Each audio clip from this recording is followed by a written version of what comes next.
2008-apreldagi Urg'uch mahallasidagi tadbirkorlar, mijozlar, fuqarolar bilan navbatdagi uchrashuv belgilangan. Shunga asosan tashrif buyurdik.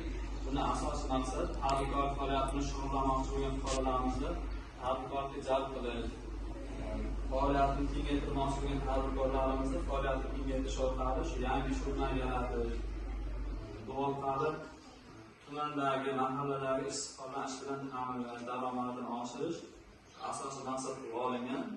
Demak, bizda hozir mahallada bo'yicha 17 milliongacha kiritimiz bor. Biznesga ko'mak kiritimiz 25% beriladi. Bu yilga mahalla loyihasi kiritimiz 50 million so'mdan 50 million so'mgacha beriladi. Bu ham 25% beriladi. Buni ham tadbirkorlik qilish uchun beriladi. Bu 5 yilga beriladi. Tadbirkorlik faoliyatini shug'ullanib kelayotgan fuqarolarimiz bo'layotgan bo'lsa, tadbirkorlik faoliyatini kamida 1 yil shug'ullangan bo'lsa, 312 son qarorsa 300 million so'mgacha beramiz. 100 million so'mdan sug'urta bilan 100 million oshgan bo'lsa garov bilan beriladi. Bu 20% dan beriladi. Agar faoliyati 1 yil bo'lmagan bo'lsa, agar oilaviy tadbirkorlikni oldin